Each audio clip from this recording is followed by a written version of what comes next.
The Secret Garden by Frances Hodgson Burnett. Chapter 18. Thou Munnot Waste No Time. Of course, Mary did not waken early the next morning. She slept late because she was tired, and when Martha brought her breakfast, she told her that though Colin was quite quiet, he was ill and feverish, as he always was after he had worn himself out with a fit of crying. Mary ate her breakfast slowly as she listened.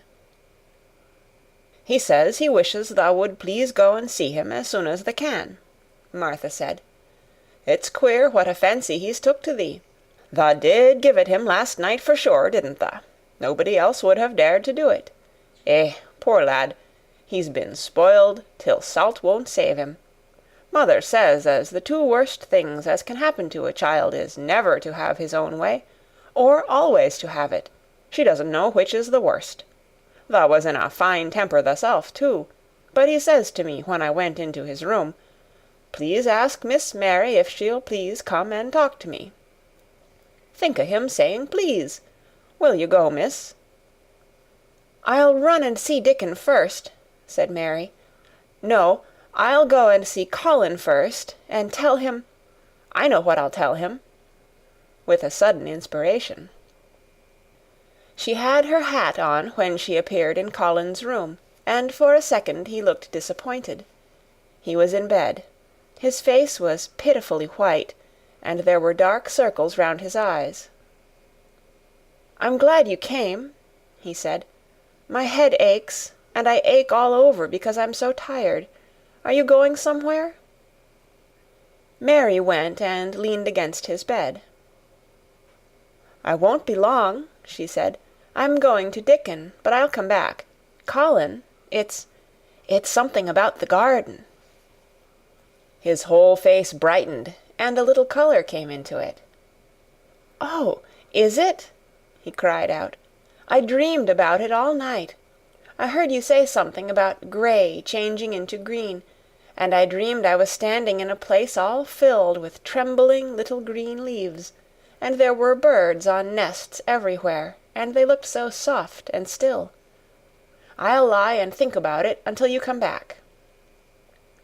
In 5 minutes Mary was with Dickon in their garden. The fox and the crow were with him again, and this time he had brought 2 tame squirrels. "I came over on the pony this morning," he said. "Eh, he is a good little chap, Jump is. I brought these 2 in my pockets. This here one he's called Nut, and this here other one's called Shell."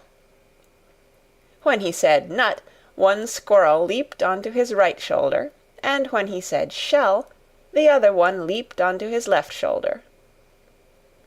When they sat down on the grass with Captain curled at their feet, Soot solemnly listening on a tree, and Nut and Shell nosing about close to them, it seemed to Mary that it would be scarcely bearable to leave such delightfulness, but when she began to tell her story, somehow the look in Dickon's funny face gradually changed her mind.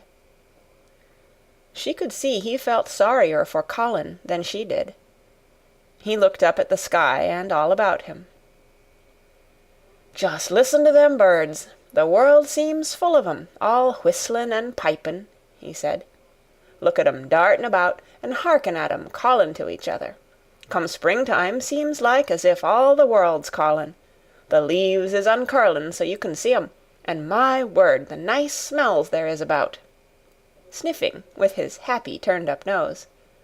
"And that poor lad lyin' shut up and seein' so little that he gets to thinkin' o' things as sets him screamin'. Eh, my, we mun get him out here.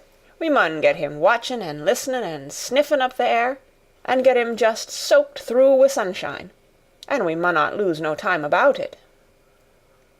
When he was very much interested, he often spoke quite broad Yorkshire, though at other times he tried to modify his dialect so that Mary could better understand. But she loved his broad Yorkshire, and had in fact been trying to learn to speak it herself, so she spoke a little now. "Aye, that we mun," she said, which meant, "Yes, indeed, we must." "I'll tell thee what us'll do first," she proceeded, and Dickon grinned, because when the little wench tried to twist her tongue into speaking Yorkshire, it amused him very much. "He's took a gradely fancy to thee. He wants to see thee, and he wants to see Soot and Captain. When I go back to the house to talk to him, I'll ax him if tha canna come and see him to-morrow morning, and bring the creatures with thee, and then, in a bit, when there's more leaves out, and happen a bud or two, we'll get him to come out, and thou shall push him in his chair, and we'll bring him here and show him everything." When she stopped, she was quite proud of herself. She had never made a long speech in Yorkshire before, and she had remembered very well. "Thou mun talk a bit o' Yorkshire like that to Mester Colin," Dickon chuckled. "Thou'll make him laugh, and there's nowt as good for ill folk as laughin' is. Mother says she believes as a half-hour's good laugh every morning 'ud cure a chap as was making ready for typhus fever."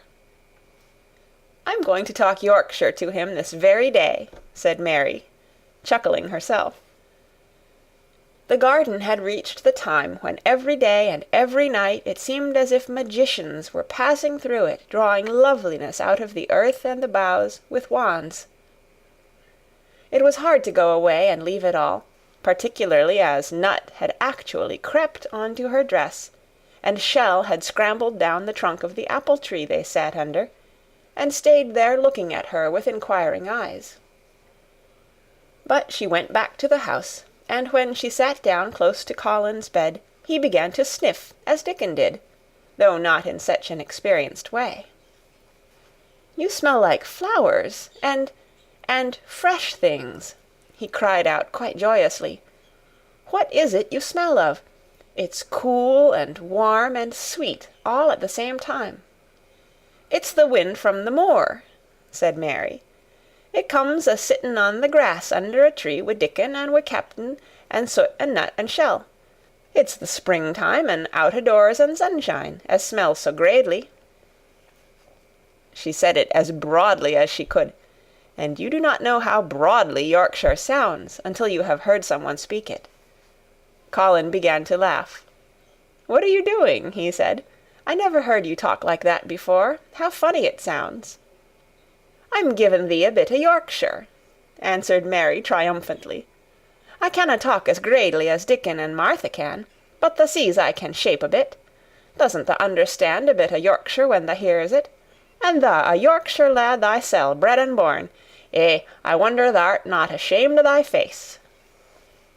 And then she began to laugh too, and they both laughed until they could not stop themselves, and they laughed until the room echoed, and Mrs. Medlock, opening the door to come in, drew back into the corridor, and stood listening, amazed. "Well, upon my word," she said, speaking rather broad Yorkshire herself, because there was no one to hear her, and she was so astonished.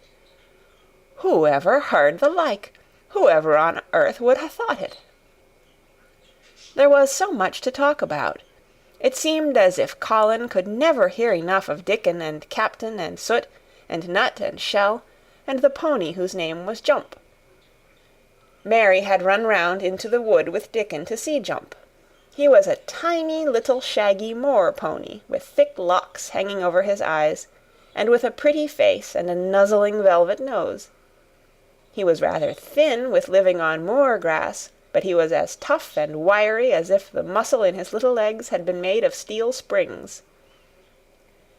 He had lifted his head and whinnied softly the moment he saw Dickon, and he had trotted up to him and put his head across his shoulder, and then Dickon had talked into his ear, and Jump had talked back in odd little whinnies and puffs and snorts. Dickon had made him give Mary his small front hoof and kiss her on the cheek with his velvet muzzle. "Does he really understand everything Dickon says?" Colin asked. "It seems as if he does," answered Mary. "Dickon says anything will understand if you're friends with it for sure, but you have to be friends for sure." Colin lay quiet a little while, and his strange grey eyes seemed to be staring at the wall, but Mary saw he was thinking. "I wish I was friends with things," he said at last, "but I'm not. I never had anything to be friends with, and I can't bear people." "Can't you bear me?" asked Mary. "Yes, I can," he answered. "It's funny, but I even like you." "Ben Weatherstaff said I was like him," said Mary. "He said he'd warrant we'd both got the same nasty tempers. I think you are like him, too. We are all three alike, you and I and Ben Weatherstaff. He said we were neither of us much to look at, and we were as sour as we looked. But I don't feel as sour as I used to before I knew the Robin and Dickon." "Did you feel as if you hated people?" "Yes," answered Mary, without any affectation. "I should have detested you if I had seen you before I saw the Robin and Dickon." Colin put out his thin hand and touched her. "Mary," he said, "I wish I hadn't said what I did about sending Dickon away. I hated you when you said he was like an angel, and I laughed at you, but perhaps he is." "Well, it was rather funny to say it," she admitted frankly, "because his nose does turn up, and he has a big mouth, and his clothes have patches all over them, and he talks broad Yorkshire, but if an angel did come to Yorkshire and live on the moor, if there was a Yorkshire angel, I believe he'd understand the green things and know how to make them grow, and he would know how to talk to the wild creatures as Dickon does, and they'd know he was friends for sure." "I shouldn't mind Dickon looking at me," said Colin. "I want to see him." "I'm glad you said that," answered Mary, because... Quite suddenly it came into her mind that this was the minute to tell him. Colin knew something new was coming. "Because what?" he cried eagerly. Mary was so anxious that she got up from her stool and came to him and caught hold of both his hands. "Can I trust you? I trusted Dickon because birds trusted him. Can I trust you for sure, she implored. Her face was so solemn that he almost whispered his answer. "Yes, yes." "Well, Dickon will come to see you tomorrow morning, and he'll bring his creatures with him." "Oh, oh!" Colin cried out in delight. "But that's not all," Mary went on, almost pale with solemn excitement. "The rest is better. There is a door into the garden. I found it. It is under the ivy on the wall." If he had been a strong, healthy boy, Colin would probably have shouted, "Hooray, hooray, hooray!" But he was weak and rather hysterical. His eyes grew bigger and bigger, and he gasped for breath. "Oh, Mary!" he cried out with a half-sob. "Shall I see it? Shall I get into it? Shall I live to get into it?" And he clutched her hands and dragged her toward him. "Of course you'll see it," snapped Mary indignantly. "Of course you'll live to get into it. Don't be silly." And she was so unhysterical and natural and childish that she brought him to his senses, and he began to laugh at himself. And a few minutes afterward she was sitting on her stool again, telling him not what she imagined the secret garden to be like, but what it really was, and Colin's aches and tiredness were forgotten, and he was listening enraptured. "It is just what you thought it would be," he said at last. "It sounds just as if you had really seen it. You know I said that when you told me first." Mary hesitated about 2 minutes, and then boldly spoke the truth. "I had seen it, and I had been in," she said. "I found the key and got in weeks ago, but I daren't tell you. I daren't, because I was so afraid I couldn't trust you for sure." End of chapter 18. Chapter 19. It Has Come. Of course Dr. Craven had been sent for the morning after Colin had had his tantrum. He was always sent for at once when such a thing occurred, and he always found, when he arrived, a white, shaken boy lying on his bed, sulky, and still so hysterical that he was ready to break into fresh sobbing at the least word. In fact, Dr. Craven dreaded and detested the difficulties of these visits. On this occasion he was away from Misselthwaite Manor until afternoon. "How is he?" he asked Mrs. Medlock rather irritably when he arrived. "He will break a blood vessel in one of those fits some day. The boy is half insane with hysteria and self-indulgence." "Well, sir," answered Mrs. Medlock, "you'll scarcely believe your eyes when you see him. That plain, sour-faced child, that's almost as bad as himself, has just bewitched him. How she's done it, there's no telling. The Lord knows she's nothing to look at, and you scarcely ever hear her speak. But she did what none of us dare do. She just flew at him like a little cat last night, and stamped her feet, and ordered him to stop screaming. And somehow she startled him so that he actually did stop. And this afternoon— well, just come up and see, sir. It's past crediting." The scene which Dr. Craven beheld when he entered his patient's room was indeed rather astonishing to him. As Mrs. Medlock opened the door, he heard laughing and chattering. Colin was on his sofa in his dressing-gown, and he was sitting up quite straight, looking at a picture in one of the garden books, and talking to the plain child, who at that moment could scarcely be called plain at all, because her face was so glowing with enjoyment. "Those long spires of blue ones. We'll have a lot of those," Colin was announcing. "They're called delphiniums." "Dickon says they're larkspurs made big and grand," cried Mistress Mary. "There are clumps there already." Then they saw Dr. Craven, and stopped. Mary became quite still, and Colin looked fretful. "I am sorry to hear you were ill last night, my boy," Dr. Craven said a trifle nervously. He was rather a nervous man. "I'm better now, much better," Colin answered, rather like a Rajah. "I'm going out in my chair in a day or two if it is fine. I want some fresh air." Dr. Craven sat down by him and felt his pulse, and looked at him curiously.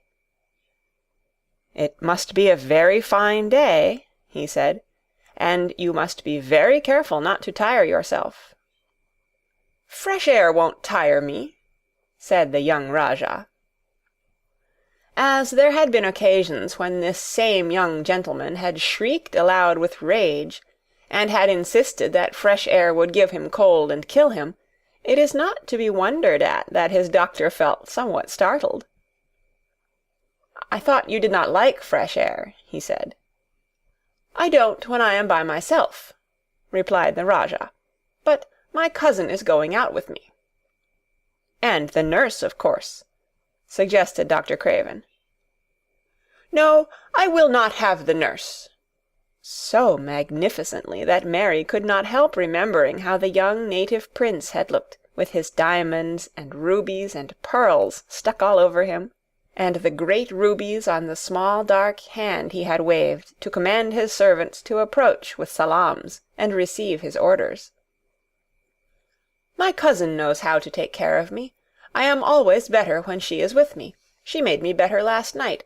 A very strong boy, I know, will push my carriage." Dr. Craven felt rather alarmed. If this tiresome, hysterical boy should chance to get well, he himself would lose all chance of inheriting Misselthwaite.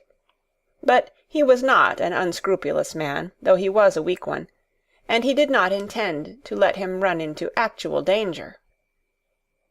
"He must be a strong boy and a steady boy," he said, "and I must know something about him. Who is he? What is his name?" "It's Dickon." Mary spoke up suddenly. She felt somehow that everybody who knew the moor must know Dickon. And she was right, too. She saw that in a moment Dr. Craven's serious face relaxed into a relieved smile. "Oh, Dickon," he said. "If it is Dickon, you will be safe enough. He's as strong as a moor pony, is Dickon." "And he's trusty," said Mary. "He's the trustiest lad i' Yorkshire."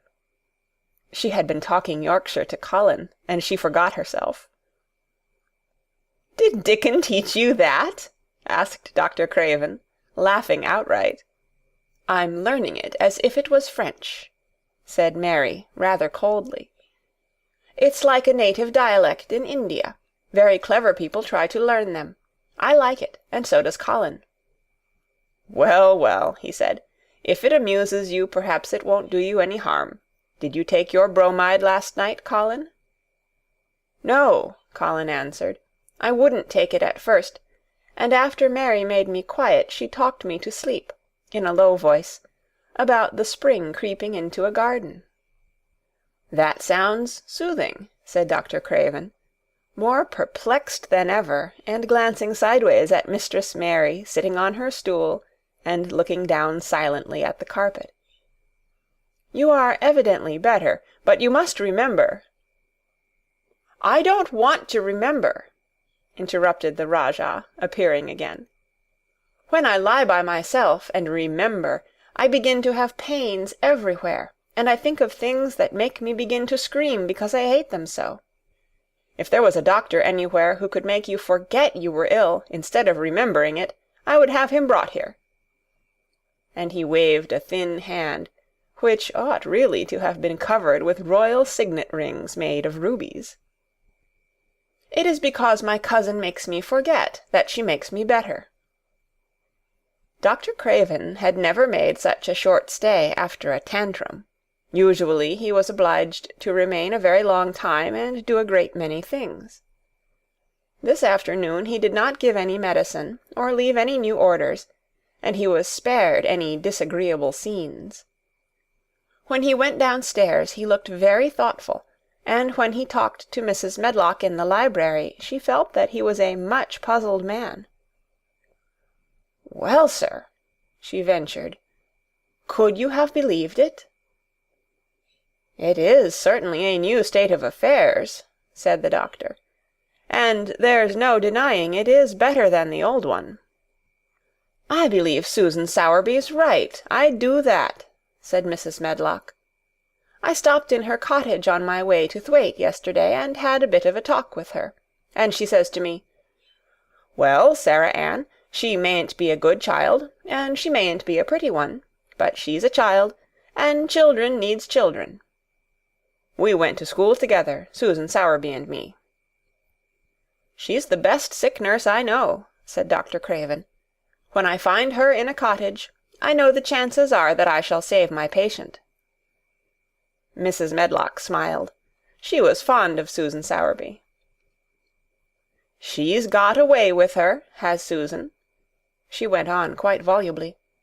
"I've been thinking all morning of one thing she said yesterday. She says, 'Once when I was givin' the children a bit of a preach after they'd been fightin', I says to 'em all, "When I was at school my joggraphy told as the world was shaped like an orange, and I found out before I was 10 that the whole orange doesn't belong to nobody. No one owns more than his bit of a quarter, and there's times it seems like there's not enow quarters to go round. But don't you, none o' you, think as you own the whole orange, or you'll find out you're mistaken, and you won't find it out without hard knocks. What children learns from children,' she says, "is that there's no sense in grabbin' at the whole orange, peel and all. If you do, you'll likely not get even the pips, and them's too bitter to eat." "She's a shrewd woman," said Dr. Craven, putting on his coat. "Well, she's got a way of saying things," ended Mrs. Medlock, much pleased. "Sometimes I've said to her, 'Susan, if you was a different woman and didn't talk such broad Yorkshire, I've seen the times when I should have said you was clever.'" That night Colin slept without once awakening, and when he opened his eyes in the morning he lay still and smiled without knowing it, smiled because he felt so curiously comfortable. It was actually nice to be awake, and he turned over and stretched his limbs luxuriously. He felt as if tight strings which had held him had loosened themselves and let him go. He did not know that Dr. Craven would have said that his nerves had relaxed and rested themselves. Instead of lying and staring at the wall and wishing he had not awakened, His mind was full of the plans he and Mary had made yesterday, of pictures of the garden, and of Dickon and his wild creatures. It was so nice to have things to think about. And he had not been awake more than 10 minutes when he heard feet running along the corridor, and Mary was at the door. The next minute she was in the room, and had run across to his bed, bringing with her a waft of fresh air full of the scent of the morning. "You've been out! You've been out! There's that nice smell of leaves!" he cried. She had been running, and her hair was loose and blown, and she was bright with the air and pink-cheeked, though he could not see it. "It's so beautiful," she said, a little breathless with her speed. "You never saw anything so beautiful. It has come. I thought it had come that other morning, but it was only coming. It is here now. It has come, the spring. Dickon says so." "Has it?" cried Colin, and though he really knew nothing about it, he felt his heart beat. He actually sat up in bed. "Open the window," he added, laughing half with joyful excitement and half at his own fancy. "Perhaps we may hear golden trumpets." And though he laughed, Mary was at the window in a moment, and in a moment more it was opened wide, and freshness and softness and scents and birds' songs were pouring through. "That's fresh air," she said. "Lie on your back and draw in long breaths of it. That's what Dickon does when he's lying on the moor. He says he feels it in his veins, and it makes him strong, and he feels as if he could live for ever and ever. Breathe it and breathe it." She was only repeating what Dickon had told her, but she caught Colin's fancy. "For ever and ever! Does it make him feel like that?" he said, and he did as she told him, drawing in long, deep breaths over and over again, until he felt that something quite new and delightful was happening to him. Mary was at his bedside again. "Things are crowding up out of the earth," she ran on in a hurry, "and there are flowers uncurling, and buds on everything, and the green veil has covered nearly all the gray, and the birds are in such a hurry about their nests for fear they may be too late, that some of them are even fighting for places in the secret garden. And the rose bushes look as wick can be, and there are primroses in the lanes and woods, and the seeds we planted are up, and Dickon has brought the fox and the crow and the squirrels, and a newborn lamb." And then she paused for breath. The newborn lamb Dickon had found 3 days before, lying by its dead mother among the gorse bushes on the moor. It was not the first motherless lamb he had found, and he knew what to do with it. He had taken it to the cottage wrapped in his jacket, and he had let it lie near the fire, and had fed it with warm milk. It was a soft thing with a darling silly baby face, and legs rather long for its body. Dickon had carried it over the moor in his arms, and its feeding bottle was in his pocket with a squirrel, and when Mary had sat under a tree with its limp warmness huddled on her lap, she had felt as if she were too full of strange joy to speak. A lamb! A lamb! A living lamb who lay on your lap like a baby. She was describing it with great joy, and Colin was listening and drawing in long breaths of air when the nurse entered. She started a little at the sight of the open window. She had sat stifling in the room many a warm day because her patient was sure that open windows gave people cold. "Are you sure you are not chilly, Master Colin?" she inquired. "No," was the answer. "I am breathing long breaths of fresh air. It makes you strong. I am going to get up to the sofa for breakfast. My cousin will have breakfast with me."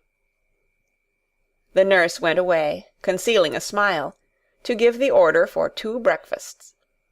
She found the servants' hall a more amusing place than the invalid's chamber, and just now everybody wanted to hear the news from upstairs. There was a great deal of joking about the unpopular young recluse who, as the cook said, had found his master, and good for him. The servants' hall had been very tired of the tantrums, and the butler, who was a man with a family, had more than once expressed his opinion that the invalid would be all the better for a good hiding. When Colin was on his sofa, and the breakfast for two was put upon the table, he made an announcement to the nurse in his most Rajah-like manner. "A boy, and a fox, and a crow, and 2 squirrels, and a new-born lamb are coming to see me this morning. I want them brought upstairs as soon as they come," he said. "You are not to begin playing with the animals in the servants' hall and keep them there. I want them here." The nurse gave a slight gasp, and tried to conceal it with a cough. "Yes, sir," she answered.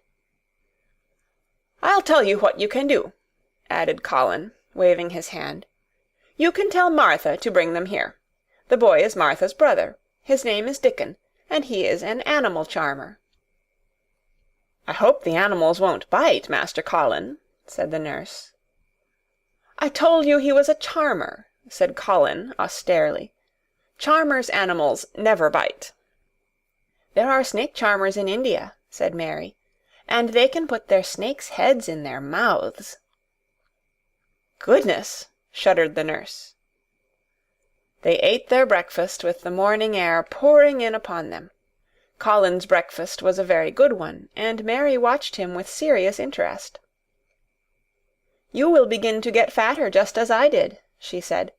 "I never wanted my breakfast when I was in India, and now I always want it." "I wanted mine this morning," said Colin. "Perhaps it was the fresh air. When do you think Dickon will come?" He was not long in coming. In about 10 minutes Mary held up her hand. "Listen," she said. "Did you hear a caw?" Colin listened and heard it, the oddest sound in the world to hear inside a house, a hoarse caw, caw. "Yes," he answered. "That's Soot," said Mary. "Listen again. Do you hear a bleat, a tiny one?" "Oh, yes!" cried Colin, quite flushing. "That's the new-born lamb," said Mary. "He's coming." Dickon's moorland boots were thick and clumsy, and though he tried to walk quietly, they made a clumping sound as he walked through the long corridors. Mary and Colin heard him marching, marching, until he passed through the tapestry door on to the soft carpet of Colin's own passage. "If you please, sir," announced Martha, opening the door. "If you please, sir, here's Dickon and his creatures." Dickon came in smiling his nicest wide smile. The new-born lamb was in his arms, and the little red fox trotted by his side. Nut sat on his left shoulder, and Soot on his right, and Shell's head and paws peeped out of his coat-pocket. Colin slowly sat up and stared, as he had stared when he first saw Mary, but this was a stare of wonder and delight. The truth was that in spite of all he had heard, he had not in the least understood what this boy would be like, and that his fox and his crow and his squirrels and his lamb were so near to him and his friendliness that they seemed almost to be a part of himself. Colin had never talked to a boy in his life, and he was so overwhelmed by his own pleasure and curiosity that he did not even think of speaking. But Dickon did not feel the least shy or awkward. He had not felt embarrassed because the crow had not known his language, and had only stared and had not spoken to him the first time they met. Creatures were always like that until they found out about you. He walked over to Colin's sofa, and put the new-born lamb quietly on his lap, and immediately the little creature turned to the warm velvet dressing-gown, and began to nuzzle and nuzzle into its folds, and butt its tight-curled head with soft impatience against his side. Of course no boy could have helped speaking then. "What is it doing?" cried Colin. "What does it want?" "It wants its mother," said Dickon, smiling more and more. "I brought it to thee a bit hungry, because I knowed thou'd like to see it feed."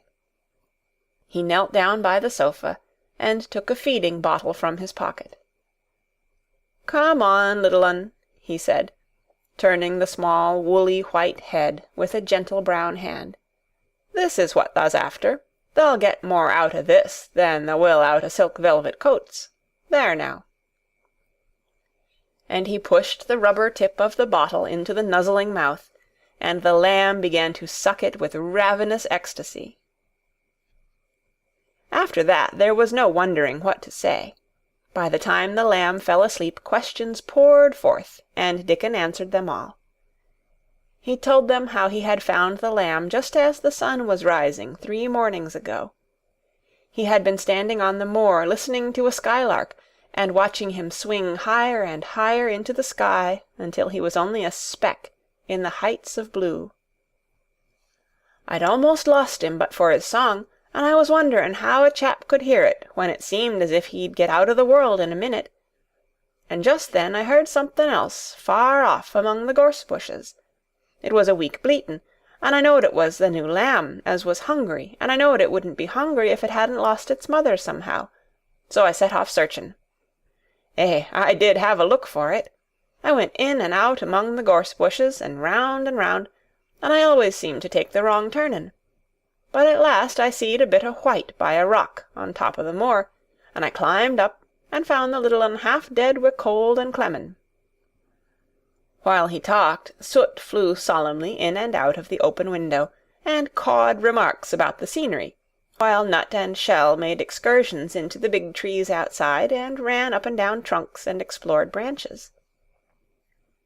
Captain curled up near Dickon, who sat on the hearth-rug from preference. They looked at the pictures in the gardening books, and Dickon knew all the flowers by their country names, and knew exactly which ones were already growing in the secret garden. "I couldna say that there name," he said, pointing to one under which was written Aquilegia.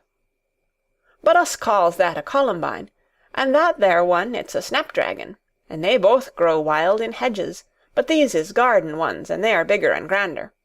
There's some big clumps o' columbine in the garden. They'll look like a bed o' blue and white butterflies flutterin' when they're out." "I'm going to see them," cried Colin. "I am going to see them." "Aye, that thou mun," said Mary, quite seriously. "And thou munnot lose no time about it." Chapter 19. The Secret Garden, by Frances Hodgson Burnett. Chapter 20. I shall live for ever and ever and ever. But they were obliged to wait more than a week, because first there came some very windy days, and then Colin was threatened with a cold, which 2 things happening one after the other would no doubt have thrown him into a rage, but that there was so much careful and mysterious planning to do, and almost every day Dickon came in, if only for a few minutes, to talk about what was happening on the moor, and in the lanes and hedges, and on the borders of streams. The things he had to tell about otters and badgers and water-rats' houses, not to mention birds' nests and field mice and their burrows, were enough to make you almost tremble with excitement when you heard all the intimate details from an animal charmer, and realized with what thrilling eagerness and anxiety the whole busy underworld was working. "They're the same as us," said Dickon, "only they have to build their homes every year, and it keeps 'em so busy they fair scuffle to get 'em done." The most absorbing thing, however, was the preparations to be made before Colin could be transported with sufficient secrecy to the garden. No one must see the chair-carriage, and Dickon and Mary, after they turned a certain corner of the shrubbery and entered upon the walk outside the ivied walls. As each day passed, Colin had become more and more fixed in his feeling that the mystery surrounding the garden was one of its greatest charms. Nothing must spoil that. No one must ever suspect that they had a secret. People must think that he was simply going out with Mary and Dickon because he liked them, and did not object to their looking at him.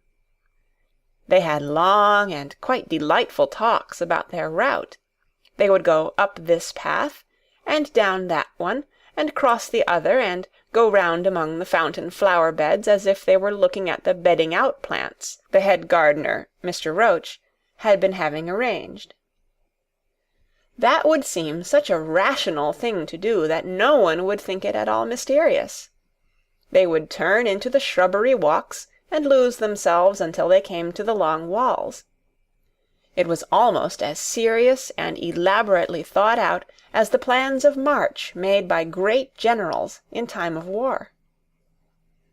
Rumours of the new and curious things which were occurring in the invalids' apartments had of course filtered through the servants' hall into the stable-yards and out among the gardeners, but, notwithstanding this, Mr. Roach was startled one day when he received orders from Master Collins's room to the effect that he must report himself in the apartment no outsider had ever seen, as the invalid himself desired to speak to him. "Well, well," he said to himself as he hurriedly changed his coat. "What's to do now? His Royal Highness that wasn't to be looked at calling up a man he's never set eyes on." Mr. Roach was not without curiosity. He had never caught even a glimpse of the boy, and had heard a dozen exaggerated stories about his uncanny looks and ways and his insane tempers. The thing he had heard oftenest was that he might die at any moment, and there had been numerous fanciful descriptions of a humped back and helpless limbs, given by people who had never seen him. "Things are changing in this house, Mr. Roach," said Mrs. Medlock, as she led him up the back staircase to the corridor on to which opened the hitherto mysterious chamber. "Let us hope they're changing for the better, Mrs. Medlock," he answered. "They couldn't well change for the worse," she continued, "and, queer as it all is, there's them as finds their duties made a lot easier to stand up under. Don't you be surprised, Mr. Roach, if you find yourself in the middle of a menagerie, and Martha Sowerby's Dickon more at home than you or me could ever be." There really was a sort of magic about Dickon, as Mary always privately believed. When Mr. Roach heard his name, he smiled quite leniently. "He'd be at home in Buckingham Palace, or at the bottom of a coal mine," he said, "and yet it's not impudence either. He's just fine, is that lad." It was perhaps well he had been prepared, or he might have been startled. When the bedroom door was opened, a large crow, which seemed quite at home, perched on the high back of a carven chair, announced the entrance of a visitor by saying "Caw, caw," quite loudly. In spite of Mrs. Medlock's warning, Mr. Roach only just escaped being sufficiently undignified to jump backward. The young Rajah was neither in bed nor on his sofa. He was sitting in an arm-chair, and a young lamb was standing by him, shaking its tail in feeding lamb fashion, as Dickon knelt giving it milk from its bottle. A squirrel was perched on Dickon's bent back, attentively nibbling a nut.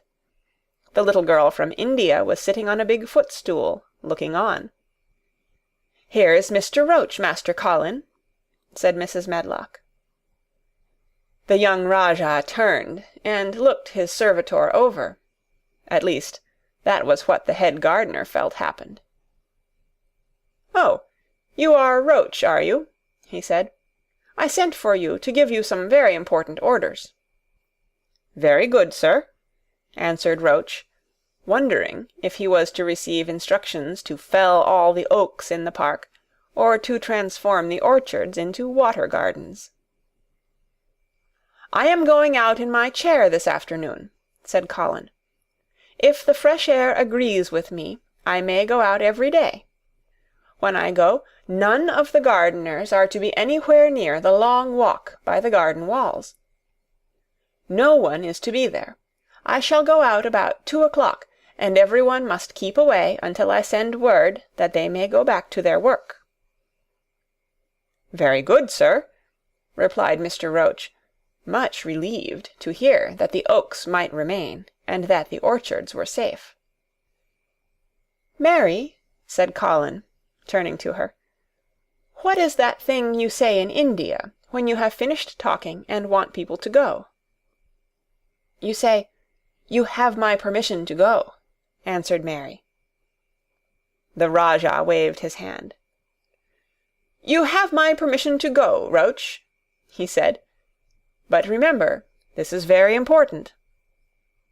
"Caw, caw," remarked the crow hoarsely, but not impolitely. "Very good, sir. Thank you, sir," said Mr. Roach, and Mrs. Medlock took him out of the room. Outside in the corridor, being a rather good-natured man, he smiled until he almost laughed. "My word," he said, "he's got a fine lordly way with him, hasn't he? You'd think he was a whole royal family rolled into one, prince consort and all." "Eh," protested Mrs. Medlock, "we've had to let him trample all over every one of us ever since he had feet, and he thinks that's what folks was born for." "Perhaps he'll grow out of it, if he lives," suggested Mr. Roach. "Well, there's one thing pretty sure," said Mrs. Medlock. "If he does live, and that Indian child stays here, I'll warrant she teaches him that the whole orange does not belong to him, as Susan Sowerby says. And he'll be likely to find out the size of his own quarter." Inside the room, Colin was leaning back on his cushions. "It's all safe now," he said, "and this afternoon I shall see it. This afternoon I shall be in it." Dickon went back to the garden with his creatures, and Mary stayed with Colin. She did not think he looked tired, but he was very quiet before their lunch came, and he was quiet while they were eating it. She wondered why, and asked him about it. "What big eyes you've got, Colin," she said. "When you are thinking, they get as big as saucers. What are you thinking about now?" "I can't help thinking about what it will look like," he answered. "The garden?" asked Mary. "The springtime," he said. "I was thinking that I've really never seen it before. I scarcely ever went out, and when I did go I never looked at it. I didn't even think about it." "I never saw it in India because there wasn't any," said Mary. Shut in and morbid as his life had been, Colin had more imagination than she had, and at least he had spent a good deal of time looking at wonderful books and pictures. "That morning when you ran in and said, 'It's come, it's come,' you made me feel quite queer. It sounded as if things were coming with a great procession and big bursts and wafts of music. I've a picture like it in one of my books, crowds of lovely people and children with garlands, and branches with blossoms on them, everyone laughing and dancing and crowding and playing on pipes. That was why I said, 'Perhaps we shall hear golden trumpets,' and told you to throw open the window." "How funny," said Mary. "That's really just what it feels like. And if all the flowers and leaves and green things and birds and wild creatures danced past at once, what a crowd it would be! I'm sure they'd dance and sing and flute, and that would be the wafts of music." They both laughed, but it was not because the idea was laughable, but because they both so liked it. A little later, the nurse made Colin ready. She noticed that instead of lying like a log while his clothes were put on, he sat up, and made some efforts to help himself, and he talked and laughed with Mary all the time. "This is one of his good days, sir," she said to Dr. Craven, who dropped in to inspect him. "He's in such good spirits that it makes him stronger." "I'll call in again later in the afternoon, after he has come in," said Dr. Craven. "I must see how the going out agrees with him. I wish—" in a very low voice, "that he would let you go with him." "I'd rather give up the case this moment, sir, than even stay here while it's suggested," answered the nurse with sudden firmness. "I hadn't really decided to suggest it," said the doctor, with his slight nervousness. "We'll try the experiment. Dickon's a lad I'd trust with a new-born child." The strongest footman in the house carried Colin downstairs and put him in his wheeled chair, near which Dickon waited outside. After the manservant had arranged his rugs and cushions, the Rajah waved his hand to him and to the nurse. "You have my permission to go," he said, and they both disappeared quickly, and, it must be confessed, giggled when they were safely inside the house. Dickon began to push the wheeled chair slowly and steadily. Mistress Mary walked beside it, and Colin leaned back and lifted his face to the sky. The arch of it looked very high, and the small snowy clouds seemed like white birds floating on outspread wings below its crystal blueness. The wind swept in soft big breaths down from the moor, and was strange with a wild, clear-scented sweetness.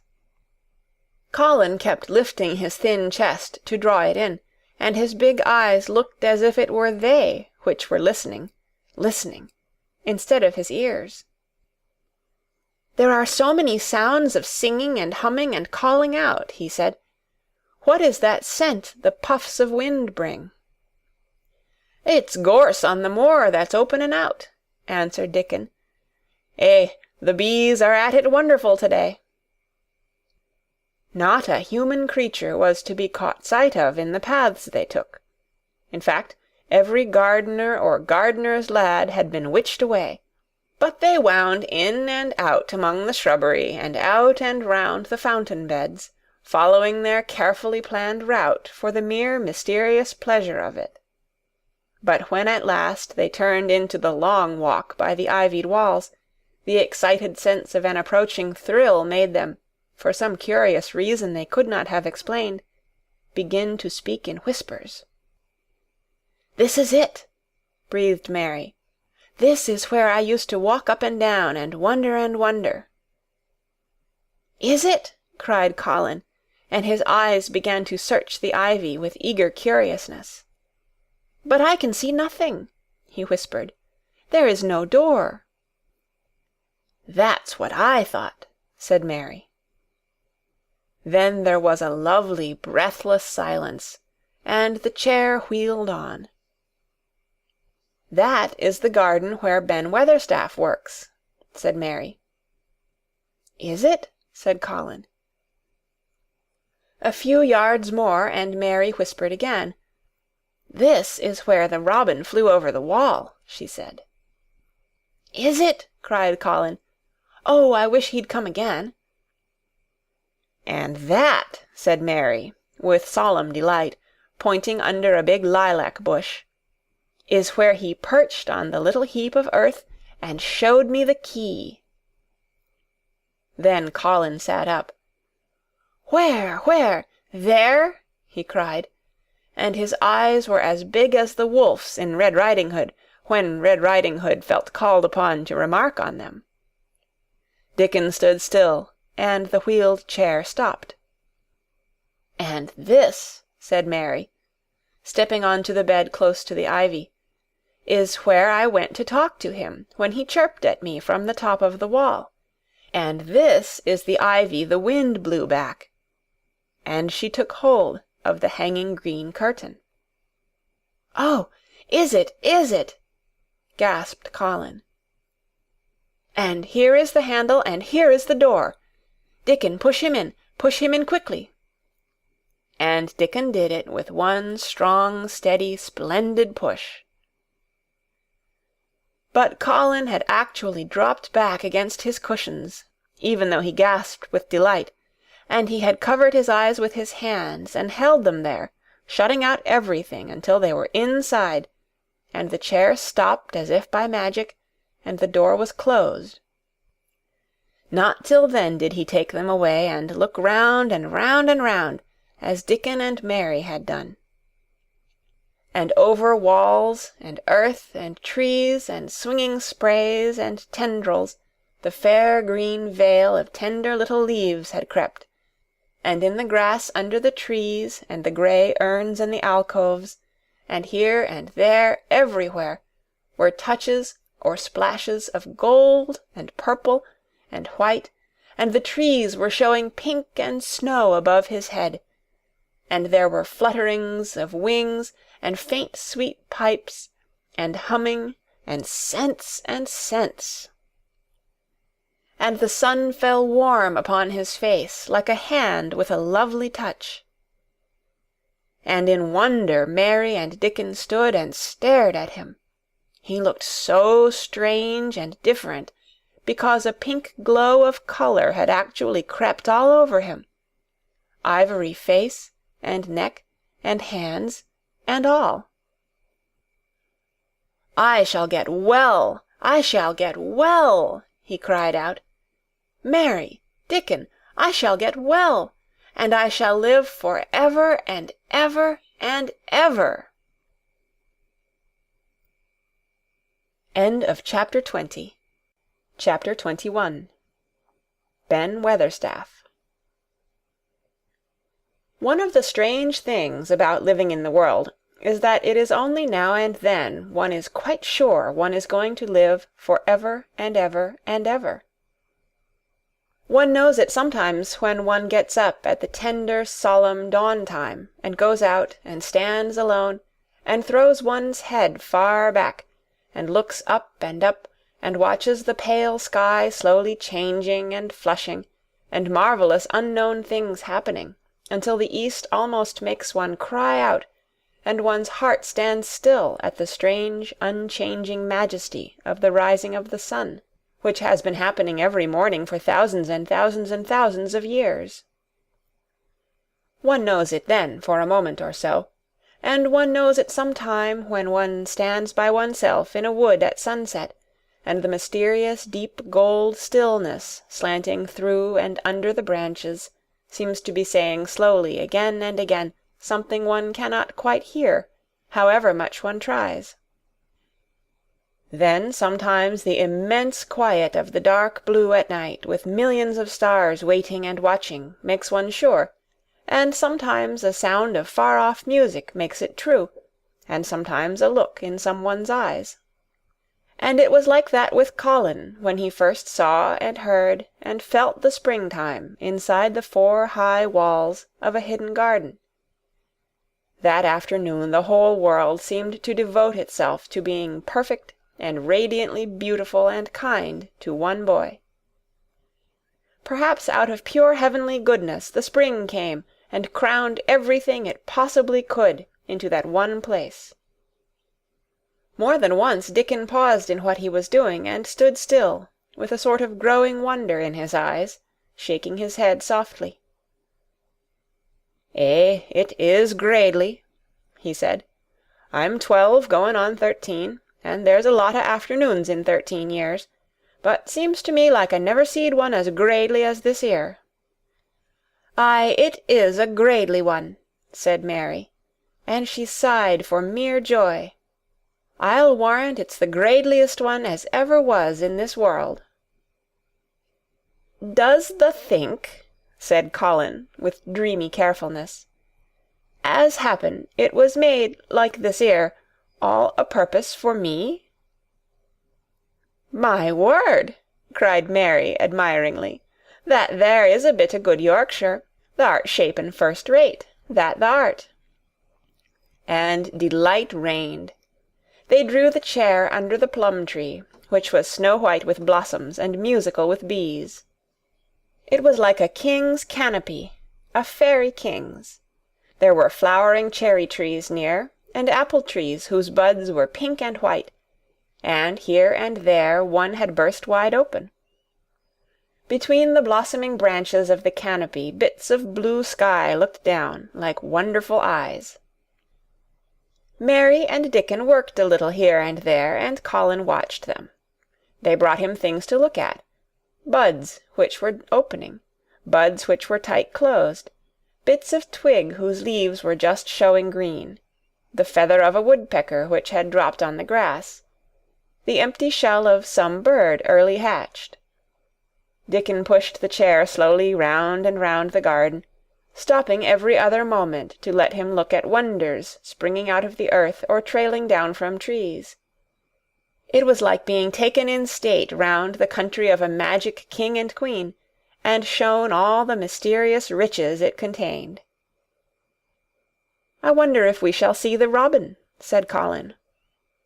"Thou'll see him often enow after a bit," answered Dickon.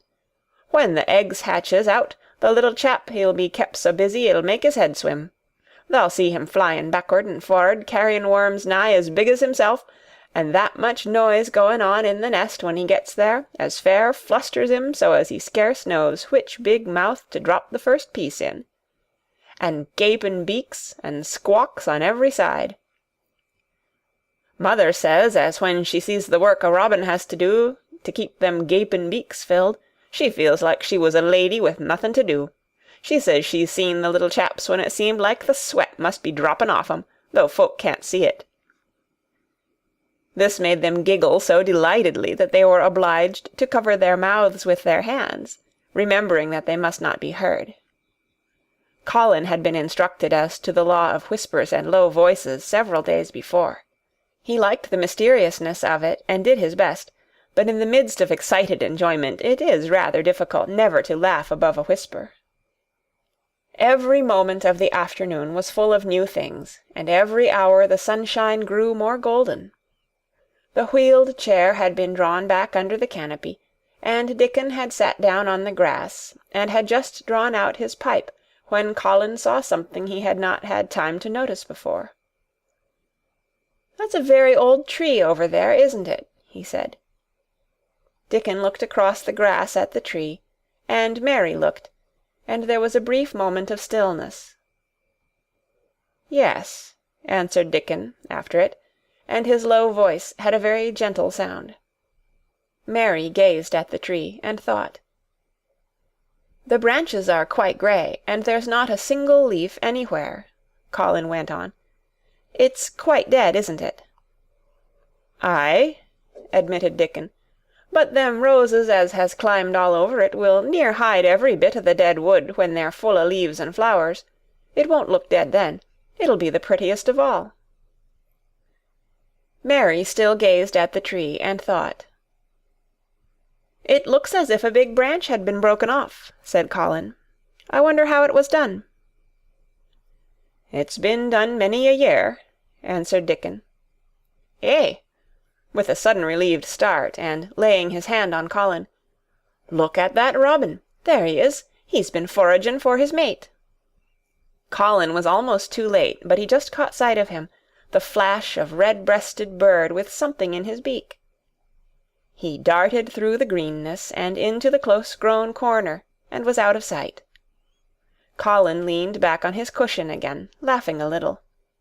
"He's taking her tea to her. Perhaps it's 5 o'clock. I think I'd like some tea myself." And so they were safe. "It was magic which sent the robin," said Mary secretly to Dickon afterward.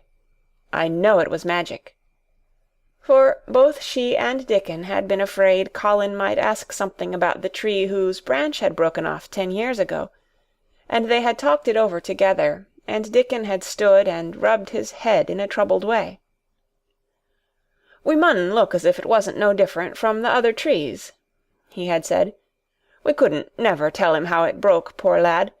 If he says anything about it, we mun try to look cheerful." "Aye, that we mun," had answered Mary. But she had not felt as if she looked cheerful when she gazed at the tree. She wondered and wondered in those few moments if there was any reality in that other thing Dickon had said. He had gone on rubbing his rust-red hair in a puzzled way, but a nice comforted look had begun to grow in his blue eyes. "Mrs. Craven was a very lovely young lady," he had gone on rather hesitatingly. An' mother, she thinks maybe she's about Misselthwaite many a time, lookin' after Mester Colin, same as all mothers do when they are took out o' the world. They have to come back, th'a sees. Happen she's been in the garden, and happen it was her set us to work, and told us to bring him here." Mary had thought he meant something about magic. She was a great believer in magic. Secretly she quite believed that Dickon worked magic, of course good magic, on everything near him, and that was why people liked him so much, and wild creatures knew he was their friend. She wondered indeed if it were not possible that his gift had brought the robin just at the right moment, when Colin asked that dangerous question. She felt that his magic was working all the afternoon and making Colin look like an entirely different boy. It did not seem possible that he could be the crazy creature who had screamed and beaten and bitten his pillow. Even his ivory whiteness seemed to change. The faint glow of color which had shone on his face and neck and hands when he first got inside the garden never really quite died away. He looked as if he were made of flesh instead of ivory or wax. They saw the robin carry food to his mate 2 or 3 times, and it was so suggestive of afternoon tea that Colin felt they must have some. "Go and make one of the men-servants bring some in a basket to the rhododendron walk," he said, "and then you and Dickon can bring it here." It was an agreeable idea, easily carried out, and when the white cloth was spread upon the grass, with hot tea and buttered toast and crumpets, a delightfully hungry meal was eaten, and several birds on domestic errands paused to inquire what was going on, and were led into investigating crumbs with great activity. Nut and Shell whisked up trees with pieces of cake, and Soot took the entire half of a buttered crumpet into a corner, and pecked at, and examined, and turned it over, and made hoarse remarks about it, until he decided to swallow it all joyfully in one gulp. The afternoon was dragging towards its mellow hour. The sun was deepening the gold of its lances, the bees were going home, and the birds were flying past less often. Dickon and Mary were sitting on the grass, the tea-basket was repacked, ready to be taken back to the house, and Colin was lying against his cushions with his heavy locks pushed back from his forehead, and his face looking quite a natural color. "I don't want this afternoon to go," he said, "but I shall come back tomorrow, and the day after, and the day after, and the day after." "You'll get plenty of fresh air, won't you?" said Mary. "I'm going to get nothing else," he answered.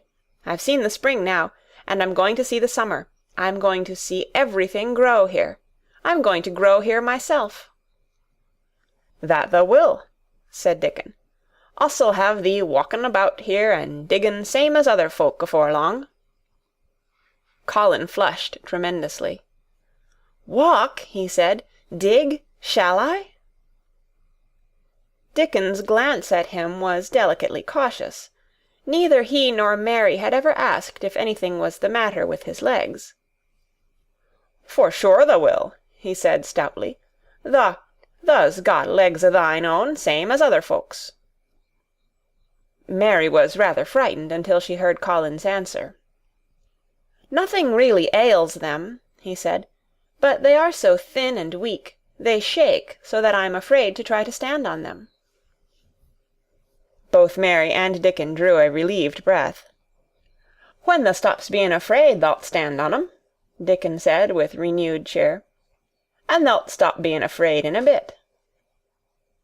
"I shall?" said Colin, and he lay still as if he were wondering about things. They were really very quiet for a little while. The sun was dropping lower. It was that hour when everything stills itself, and they really had had a busy and exciting afternoon. Colin looked as if he were resting luxuriously. Even the creatures had ceased moving about, and had drawn together and were resting near them. Soot had perched on a low branch and drawn up one leg, and dropped the grey film drowsily over his eyes. Mary privately thought he looked as if he might snore in a minute. In the midst of this stillness it was rather startling when Colin half lifted his head and exclaimed in a loud, suddenly alarmed whisper, "Who is that man?" Dickon and Mary scrambled to their feet. "Man?" they both cried in low, quick voices. Colin pointed to the high wall. "Look!" he whispered excitedly. "Just look!" Mary and Dickon wheeled about and looked. There was Ben Weatherstaff's indignant face glaring at them over the wall from the top of a ladder. He actually shook his fist at Mary. "If I wasn't a bachelder and thou was a wench o' mine," he cried, "I'd give thee a hidin'." He mounted another step threateningly, as if it were his energetic intention to jump down and deal with her. But as she came toward him, he evidently thought better of it, and stood on the top step of his ladder, shaking his fist down at her. "I never thowt much o' thee," he harangued. "I couldna abide thee the first time I set eyes on thee. A scrawny, buttermilk-faced young besom, allus asking questions and poking the nose where it wasna wanted. I never knowed how tha got so thick wi' me. If it hadna been for the rubbin', drat him." "Ben Weatherstaff!" called out Mary, finding her breath. She stood below him and called up to him with a sort of gasp. "Ben Weatherstaff! It was the robin who showed me the way." Then it did seem as if Ben really would scramble down on her side of the wall, he was so outraged. "The young bad un!" he called down at her, "layin' the badness on a robin. Not but what he's impudent now for anything. Him showing thee the way, him, the young nowt." She could see his next words burst out because he was overpowered by curiosity. "However i' this world did thou get in?" "It was the robin who showed me the way," she protested obstinately. "He didn't know he was doing it, but he did. And I can't tell you from here while you're shaking your fist at me."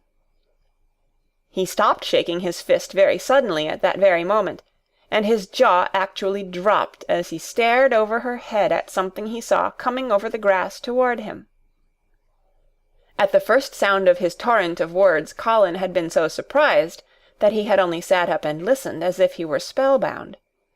But in the midst of it he had recovered himself and beckoned imperiously to Dickon.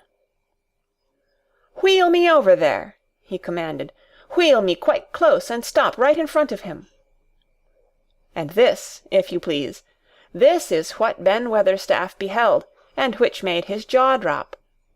A wheeled chair with luxurious cushions and robes which came toward him looking rather like some sort of state coach, because a young Rajah leaned back in it with royal command in his great black-rimmed eyes, and a thin white hand extended haughtily toward him.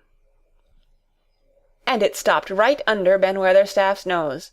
It was really no wonder his mouth dropped open. "Do you know who I am?" demanded the Rajah. How Ben Weatherstaff stared! His red old eyes fixed themselves on what was before him as if he were seeing a ghost. He gazed and gazed, and gulped a lump down his throat and did not say a word. "Do you know who I am?" demanded Colin still more imperiously. "Answer." Ben Weatherstaff put his gnarled hand up and passed it over his eyes and over his forehead, and then he did answer in a queer, shaky voice. "Who thou art," he said. "Aye, that I do, with a mother's eyes staring at me out o' the face. Lord knows how thou come here, but thou'rt the poor cripple." Colin forgot that he had ever had a back. His face flushed scarlet, and he sat bolt upright.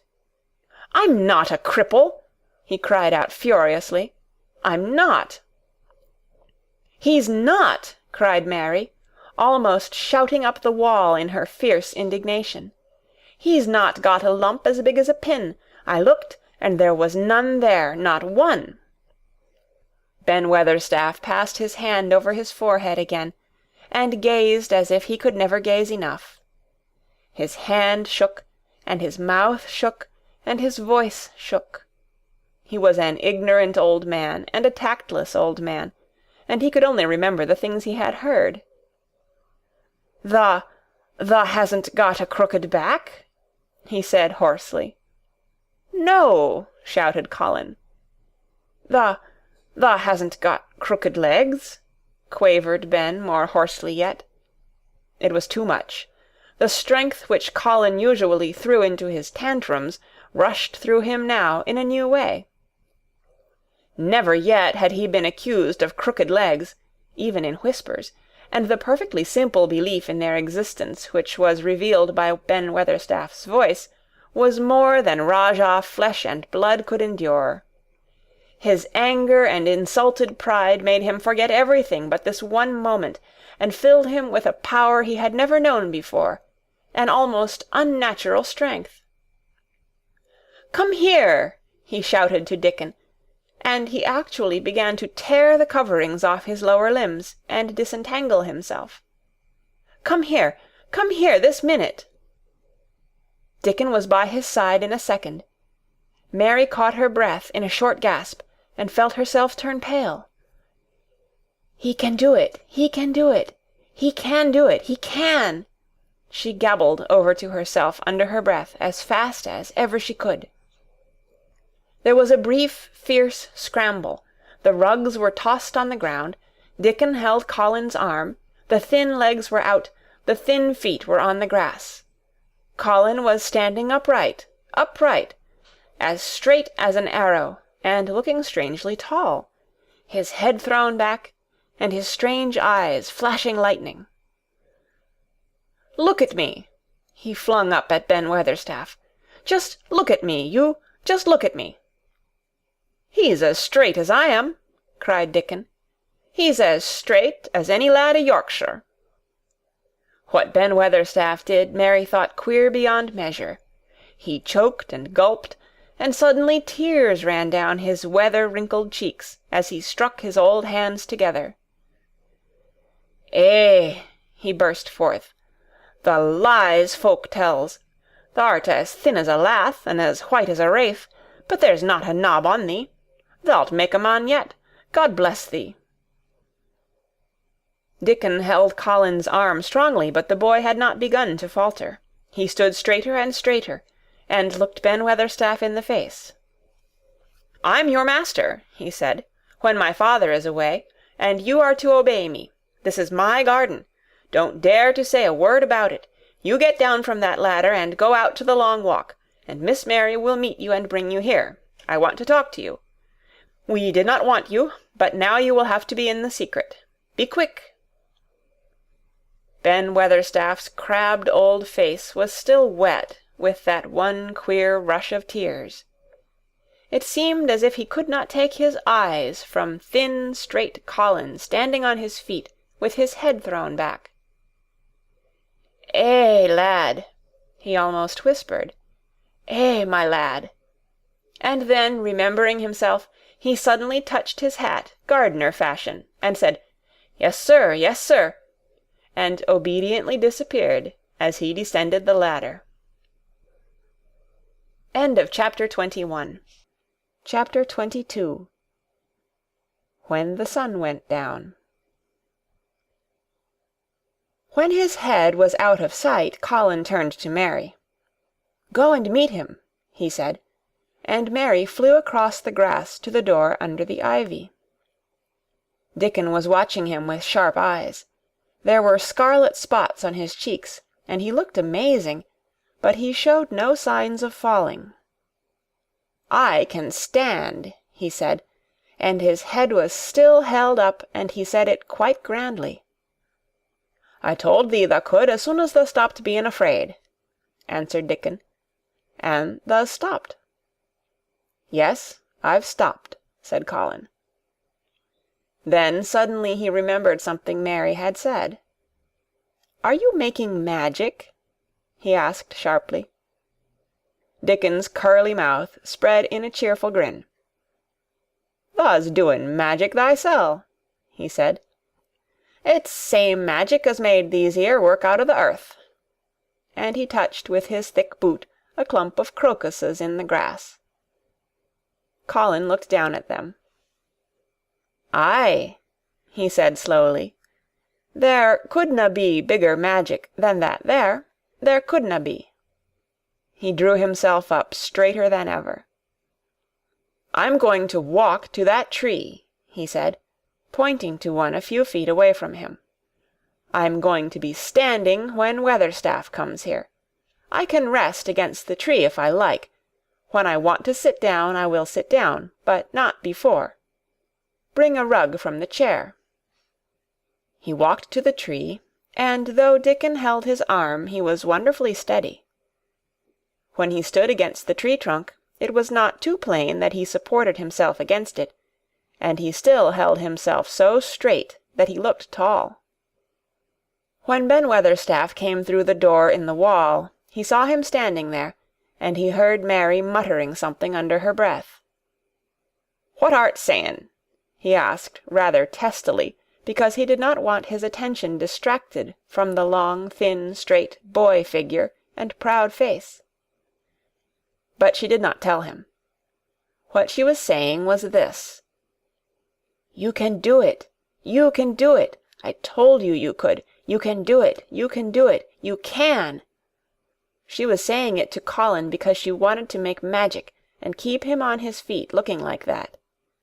She could not bear that he should give in before Ben Weatherstaff. He did not give in. She was uplifted by a sudden feeling that he looked quite beautiful in spite of his thinness. He fixed his eyes on Ben Weatherstaff in his funny, imperious way. "Look at me," he commanded. "Look at me all over. Am I a hunchback? Have I got crooked legs?" Ben Weatherstaff had not quite got over his emotion, but he had recovered a little, and answered almost in his usual way. "Not tha," he said. "Nowt o' the sort. What's tha been doing with thysel, hiding out o' sight and letting folk think tha was cripple and half-witted?" "Half-witted!" said Colin angrily. "Who thought that?" "Lots o' fools," said Ben. "The world's full o' jackasses brayin', and they never bray nowt but lies. What did tha shut thysel up for?" "Every one thought I was going to die," said Colin shortly. "I'm not." And he said it with such decision, Ben Weatherstaff looked him over up and down and up. "Tha die?" he said with dry exultation. "Nowt o' the sort. Tha's got too much pluck in thee. When I seed thee put thy legs on the ground in such a hurry, I knowed tha was all right. Sit thee down on the rug a bit, young mester, and gi' me thy orders." There was a queer mixture of crabbed tenderness and shrewd understanding in his manner. Mary had poured out speech as rapidly as she could as they had come down the long walk. The chief thing to be remembered, she had told him, was that Colin was getting well. Getting well! The garden was doing it. No one must let him remember about having humps and dying. The Rajah condescended to seat himself on a rug under the tree. "What work do you do in the gardens, Weatherstaff?" he inquired. "Anything I'm told to do," answered old Ben. "I'm kep' on by favour, because she liked me." "She?" said Colin. "The mother," answered Ben Weatherstaff. "My mother?" said Colin, and he looked about him quietly. This was her garden, wasn't it? "Aye, it was that." And Ben Weatherstaff looked about him too. "She were main fond of it." "It is my garden now. I am fond of it. I shall come here every day," announced Colin. "But it is to be a secret. My orders are that no one is to know that we come here. Dickon and my cousin have worked and made it come alive. I shall send for you sometimes to help, but you must come when no one can see you." Ben Weatherstaff's face twisted itself in a dry old smile. "I've come here before when no one saw me," he said. "What?" exclaimed Colin. "When?" The last time I was here," rubbing his chin and looking round, "was about 2 year ago." "But no one has been in it for 10 years," cried Colin. "There was no door." "I'm no one," said old Ben dryly, "and I didn't come through the door. I come over the wall. The rheumatics held me back the last 2 year." "The common did a bit o' pruning," cried Dickon. "I couldn't make out how it had been done." "She was so fond of it, she was," said Ben Weatherstaff slowly. "And she was such a pretty young thing. She says to me once, 'Ben,' she says, laughing, 'if ever I'm ill, or if I go away, you must take care of my roses.' When she did go away, the orders was no one was ever to come nigh, but I come," with grumpy obstinacy. "Over the wall I come, until the rheumatics stopped me, and I did a bit o' work once a year. She'd gave her order first." "It wouldn't have been as wick as it is if tha hadn't done it," said Dickon. "I did wonder." "I'm glad you did it, Weatherstaff," said Colin. "You'll know how to keep the secret." "Aye, I'll know, sir," answered Ben, "and it'll be easier for a man wi' rheumatics to come in at the door." On the grass near the tree Mary had dropped her trowel. Colin stretched out his hand and took it up. An odd expression came into his face, and he began to scratch at the earth. His thin hand was weak enough, but presently, as they watched him, Mary with quite breathless interest, he drove the end of the trowel into the soil and turned some over. "You can do it, you can do it," said Mary to herself. "I tell you, you can." Dickon's round eyes were full of eager curiousness, but he said not a word. Ben Weatherstaff looked on with interested face.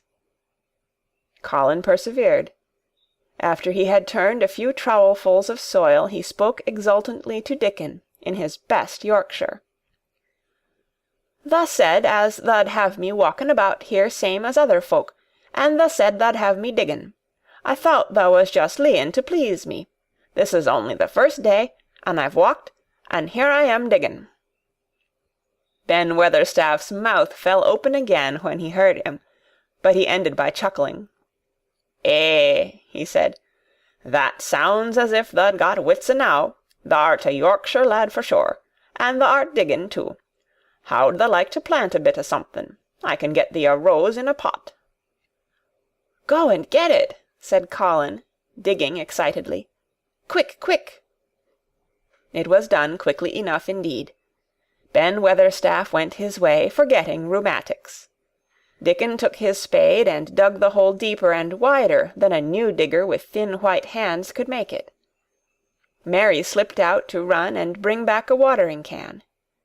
When Dickon had deepened the hole, Colin went on turning the soft earth over and over. He looked up at the sky, flushed and glowing with the strangely new exercise, slight as it was. "I want to do it before the sun goes quite down," he said. Mary thought that perhaps the sun held back a few minutes, just on purpose. Ben Weatherstaff brought the rose in its pot from the greenhouse. He hobbled over the grass as fast as he could. He had begun to be excited too. He knelt down by the hole and broke the pot from the mould. "Here, lad," he said, handing the plant to Colin. "Set it in the earth thysel, same as the king does when he goes to a new place." The thin white hands shook a little, and Colin's flush grew deeper as he set the rose in the mould and held it while old Ben made firm the earth. It was filled in and pressed down and made steady. Mary was leaning forward on her hands and knees. Soot had flown down and marched forward to see what was being done. Nut and shell chattered about it from a cherry-tree. "It's planted," said Colin at last, "and the sun is only slipping over the edge. Help me up, Dickon. I want to be standing when it goes. That's part of the magic." And Dickon helped him. and the magic, or whatever it was, so gave him strength that when the sun did slip over the edge and end the strange, lovely afternoon for them, there he actually stood on his 2 feet, laughing. End of chapter 22. Chapter 23. Magic. Dr. Craven had been waiting some time at the house when they returned to it. He had indeed begun to wonder if it might not be wise to send some one out to explore the garden paths. When Colin was brought back to his room, the poor man looked him over seriously. "You should not have stayed so long," he said. "You must not overexert yourself." "I am not tired at all," said Colin. "It has made me well. Tomorrow I am going out in the morning as well as in the afternoon." "I am not sure that I can allow it," answered Dr. Craven. "I am afraid it would not be wise." "It would not be wise to try to stop me," said Colin quite seriously. "I am going." Even Mary had found out that one of Colin's chief peculiarities was that he did not know in the least what a rude little brute he was, with his way of ordering people about. He had lived on a sort of desert island all his life, and as he had been the king of it, he had made his own manners, and had had no one to compare himself with. Mary had indeed been rather like him herself, and since she had been at Misselthwaite, had gradually discovered that her own manners had not been of the kind which is usual or popular. Having made this discovery, she naturally thought it of enough interest to communicate to Colin. So she sat and looked at him curiously for a few minutes after Dr. Craven had gone. She wanted to make him ask her why she was doing it, and of course she did. "What are you looking at me for?" he said. "I'm thinking that I am rather sorry for Dr. Craven." "So am I," said Colin calmly, but not without an air of some satisfaction. "He won't get Misselthwaite at all, now I'm not going to die." "I'm sorry for him because of that, of course," said Mary. "But I was thinking just then that it must have been very horrid to have had to be polite for 10 years to a boy who was always rude. I would never have done it." "Am I rude?" Colin inquired undisturbedly. "If you had been his own boy, and he had been a slapping sort of man," said Mary, "he would have slapped you." "But he daren't," said Colin. "No, he daren't," answered Mistress Mary, thinking the thing out quite without prejudice. "Nobody ever dared to do anything you didn't like, because you were going to die and things like that. You were such a poor thing." "But," announced Colin stubbornly, "I am not going to be a poor thing. I won't let people think I'm one. I stood on my feet this afternoon." "It is always having your own way that has made you so queer," Mary went on, thinking aloud. Colin turned his head, frowning. "Am I queer?" he demanded. "Yes," answered Mary, "very. But you needn't be cross," she added impartially, "because so am I queer, and so is Ben Weatherstaff. But I am not as queer as I was before I began to like people, and before I found the garden." "I don't want to be queer," said Colin. "I am not going to be." And he frowned again with determination. He was a very proud boy. He lay thinking for a while, and then Mary saw his beautiful smile begin and gradually change his whole face. "I shall stop being queer," he said, "if I go every day to the garden. There is magic in there, good magic, you know, Mary. I am sure there is." "So am I," said Mary. "Even if it isn't real magic," Colin said, "we can pretend it is. Something is there, something." "It's magic," said Mary, "but not black. It's as white as snow." They always called it magic, And indeed it seemed like it in the months that followed, the wonderful months, the radiant months, the amazing ones. Oh, the things which happened in that garden! If you have never had a garden, you cannot understand, and if you have had a garden, you will know that it would take a whole book to describe all that came to pass there. At first it seemed that green things would never cease pushing their way through the earth, in the grass, in the beds, even in the crevices of the walls. Then the green things began to show buds, and the buds began to unfurl and show color, every shade of blue, every shade of purple, every tint and hue of crimson. In its happy days flowers had been tucked away into every inch and hole and corner. Ben Weatherstaff had seen it done, and had himself scraped out mortar from between the bricks of the wall, and made pockets of earth for lovely clinging things to grow on. Iris and white lilies rose out of the grass in sheaves, and the green alcoves filled themselves with amazing armies of the blue and white flower-lances of tall delphiniums, or columbines, or campanulas. "She was main fond o' them, she was," Ben Weatherstaff said. "She liked them things as was allus pointing up to the blue sky, she used to tell. Not as she was one o' them as looked down on the earth, not her. She just loved it, but she said as the blue sky allus looked so joyful." The seeds Dickon and Mary had planted grew as if fairies had tended them. Satiny poppies of all tints danced in the breeze by the score, gaily defying flowers which had lived in the garden for years, and which, it might be confessed, seemed rather to wonder how such new people had got there. And the roses,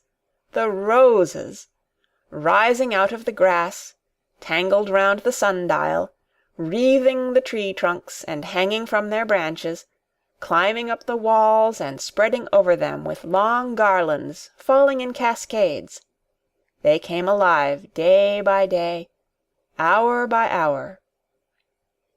Fair fresh leaves, and buds, tiny at first, but swelling and working magic until they burst and uncurled into cups of scent, delicately spilling themselves over their brims and filling the garden air. Colin saw it all, watching each change as it took place. Every morning he was brought out, and every hour of each day, when it didn't rain, he spent in the garden. Even grey days pleased him. He would lie on the grass, watching things growing, he said. If you watched long enough, he declared, you could see buds unsheath themselves. Also you could make the acquaintance of strange, busy insect things, running about on various unknown but evidently serious errands, sometimes carrying tiny scraps of straw, or feather, or food, or climbing blades of grass as if they were trees, from whose tops one could look out to explore the country. A mole throwing up its mound at the end of its burrow, and making its way out at last with the long-nailed paws which looked so like elfish hands, had absorbed him one whole morning. Ants' ways, beetles' ways, bees' ways, frogs' ways, birds' ways, plants' ways, gave him a new world to explore, and when Dickon revealed them all and added foxes' ways, otters' ways, ferrets' ways, squirrels' ways, and trout and water-rats and badgers' ways, there was no end of things to talk about and think over. And this was not the half of the magic. The fact that he had really once stood on his feet had set Colin thinking tremendously, and when Mary told him of the spell she had worked, he was excited, and approved of it greatly. He talked of it constantly. "Of course there must be lots of magic in the world," he said wisely one day. "But people don't know what it is like, or how to make it. Perhaps the beginning is just to say nice things are going to happen, until you make them happen. I am going to try and experiment." The next morning, when they went to the secret garden, he sent at once for Ben Weatherstaff. Ben came as quickly as he could, and found the Rajah standing on his feet under a tree, and looking very grand, but also very beautifully smiling. "Good morning, Ben Weatherstaff," he said. "I want you, and Dickon, and Miss Mary to stand in a row and listen to me, because I am going to tell you something very important." "Aye, aye, sir," answered Ben Weatherstaff, touching his forehead. One of the long-concealed charms of Ben Weatherstaff was that in his boyhood he had once run away to sea and had made voyages. So he could reply like a sailor. "I am going to try a scientific experiment," explained the Rajah. "When I grow up, I am going to make great scientific discoveries, and I am going to begin now with this experiment." "Aye, aye, sir," said Ben Weatherstaff promptly, though this was the first time he had heard of great scientific discoveries. It was the first time Mary had heard of them either, but even at this stage she had begun to realize that, queer as he was, Colin had read about a great many singular things, and was somehow a very convincing sort of boy. When he held up his head and fixed his strange eyes on you, it seemed as if you believed him almost in spite of yourself, though he was only 10 years old, going on 11. At this moment he was especially convincing because he suddenly felt the fascination of actually making a sort of speech, like a grown-up person. "The great scientific discoveries I am going to make," he went on, "will be about magic. Magic is a great thing, and scarcely anyone knows anything about it except a few people in old books, and Mary a little, because she was born in India, where there are fakirs. I believe Dickon knows some magic, but perhaps he doesn't know he knows it. He charms animals and people. I would never have let him come to see me if he had not been an animal charmer, which is a boy charmer too, because a boy is an animal. I am sure there is magic in everything, only we have not sense enough to get hold of it and make it do things for us, like electricity and horses and steam." This sounded so imposing that Ben Weatherstaff became quite excited and really could not keep still. "Aye, aye, sir," he said, and he began to stand up quite straight. "When Mary found this garden, it looked quite dead," the orator proceeded. "Then something began pushing things up out of the soil and making things out of nothing. One day things weren't there, and another they were. I had never watched things before, and it made me feel very curious. Scientific people are always curious, and I am going to be scientific. I keep saying to myself, 'What is it? What is it?' It's something. It can't be nothing. I don't know its name, so I call it magic. I have never seen the sun rise, but Mary and Dickon have, and from what they tell me I am sure that is magic too. Something pushes it up and draws it.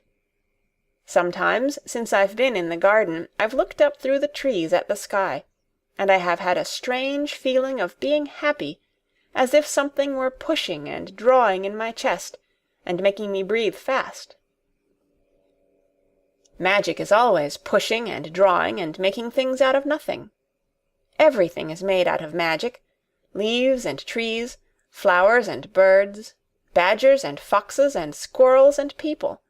So it must be all around us. In this garden, in all the places. The magic in this garden has made me stand up and know I am going to live to be a man. I am going to make the scientific experiment of trying to get some, and put it in myself, and make it push and draw me, and make me strong.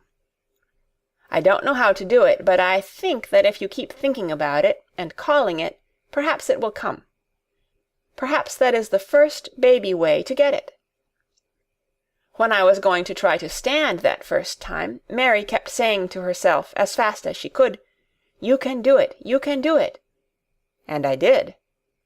I had to try myself at the same time, of course, but her magic helped me, and so did Dickon's. Every morning and evening, and as often in the daytime as I can remember, I am going to say, 'Magic is in me. Magic is making me well. I am going to be as strong as Dickon, as strong as Dickon.' And you must all do it too. That is my experiment.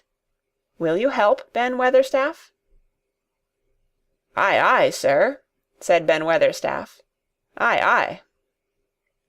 "If you keep doing it every day as regularly as soldiers go through drill, we shall see what will happen, and find out if the experiment succeeds. You learn things by saying them over and over, and thinking about them until they stay in your mind forever, and I think it will be the same with magic. If you keep calling it to come to you, and help you, it will get to be part of you, and it will stay and do things." "I once heard an officer in India tell my mother that there were fakirs who said words over and over thousands of times," said Mary. "I've heard Jem Fettleworth's wife say the same thing over thousands o' times, calling Jem a drunken brute," said Ben Weatherstaff dryly. "Summat allays comes o' that, sure enough. He gave her a good hidin', and went to the Blue Lion, and got as drunk as a lord." Colin drew his brows together, and thought a few minutes. Then he cheered up. "Well," he said, "you see, something did come of it. She used the wrong magic, until she made him beat her. If she'd used the right magic, and had said something nice, perhaps he wouldn't have got as drunk as a lord, and perhaps he might have bought her a new bonnet." Ben Weatherstaff chuckled, and there was shrewd admiration in his little old eyes. "Thou'rt a clever lad as well as a straight-legged one, Mester Colin," he said. "Next time I see Bess Fettleworth, I'll give her a bit of a hint o' what magic will do for her. She'd be rare and pleased if the scientific experiment worked, and so 'ud Jem." Dickon had stood listening to the lecture, his round eyes shining with curious delight. Nut and Shell were on his shoulders, and he held a long-eared white rabbit in his arm, and stroked it softly, while it laid its ears along its back, and enjoyed itself. "Do you think the experiment will work?" Colin asked him, wondering what he was thinking. He so often wondered what Dickon was thinking when he saw him looking at him or at one of his creatures with his happy wide smile. He smiled now, and his smile was wider than usual. "Aye," he answered, "that I do. It'll work same as the seeds do when the sun shines on 'em. It'll work for sure. Shall us begin it now?" Colin was delighted, and so was Mary. Fired by recollections of fakirs and devotees in illustrations, Colin suggested that they should all sit cross-legged under the tree, which made a canopy. "It will be like sitting in a sort of temple," said Colin. "I'm rather tired, and I want to sit down." "Eh," said Dickon, "thou mustn't begin by saying thou'rt tired. Thou might spoil the magic." Colin turned and looked at him, into his innocent round eyes. "That's true," he said slowly. "I must only think of the magic." It all seemed most majestic and mysterious when they sat down in their circle. Ben Weatherstaff felt as if he had somehow been led into appearing at a prayer-meeting. Ordinarily, he was very fixed in being what he called "agen prayer-meetin's," but this being the Rajah's affair, he did not resent it, and was indeed inclined to be gratified at being called upon to assist. Mistress Mary felt solemnly enraptured. Dickon held his rabbit in his arm, and perhaps he made some charmer's signal no one heard, for when he sat down, cross-legged like the rest, the crow, the fox, the squirrels, and the lamb slowly drew near and made part of the circle, settling each into a place of rest, as if of their own desire. "The creatures have come," said Colin gravely. "They want to help us." Colin really looked quite beautiful, Mary thought. He held his head high as if he felt like a sort of priest, and his strange eyes had a wonderful look in them. The light shone on him through the tree canopy. "Now we will begin," he said. "Shall we sway backward and forward, Mary, as if we were dervishes?" "I canna do no swayin' back'ard and for'ard," said Ben Weatherstaff. "I've got the rheumatics." "The magic will take them away," said Colin in a high priest tone. "But we won't sway until it has done it. We will only chant." "I canna do no chantin'," said Ben Weatherstaff, a trifle testily. "They turned me out o' the church choir the only time I ever tried it." No one smiled. They were all too much in earnest. Colin's face was not even crossed by a shadow. He was thinking only of the magic. "Then I will chant," he said. And he began, looking like a strange boy spirit. "The sun is shining, the sun is shining. That is the magic. The flowers are growing, the roots are stirring. That is the magic. Being alive is the magic. Being strong is the magic. The magic is in me, the magic is in me.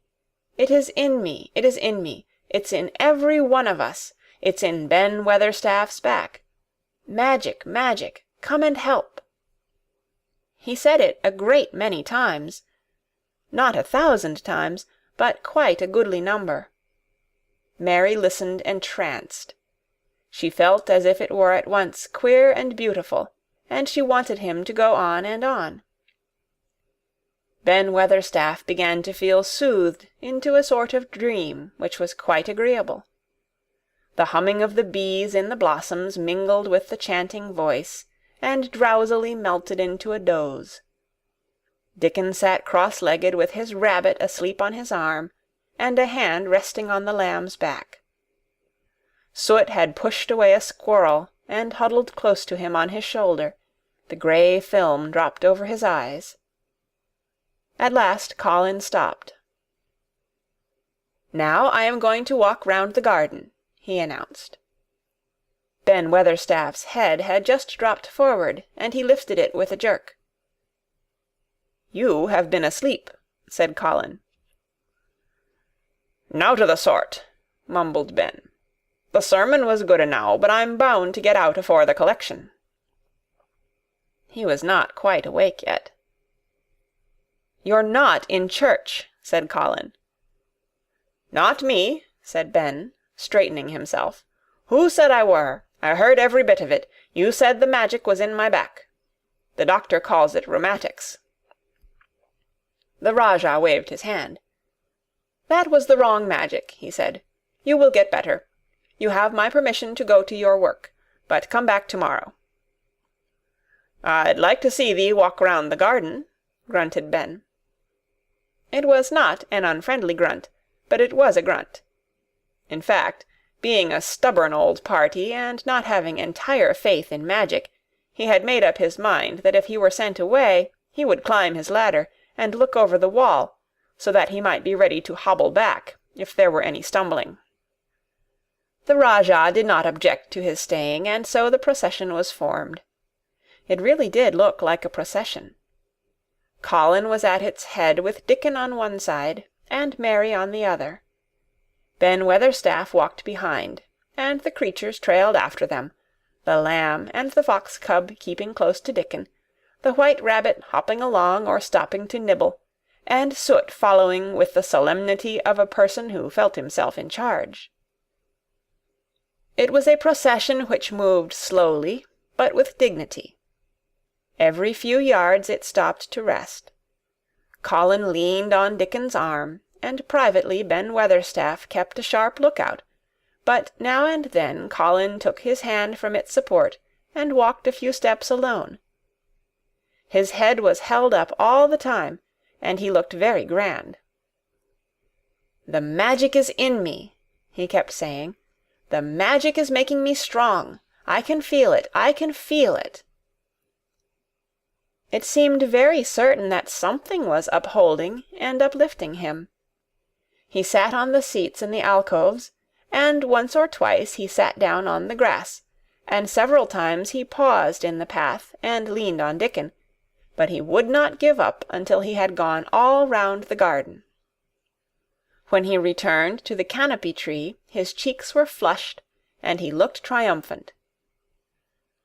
"I did it! The magic worked!" he cried. "That is my first scientific discovery." "What will Dr. Craven say?" broke out Mary. "He won't say anything," Colin answered, "because he will not be told.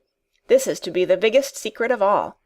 No one is to know anything about it until I have grown so strong that I can walk and run like any other boy.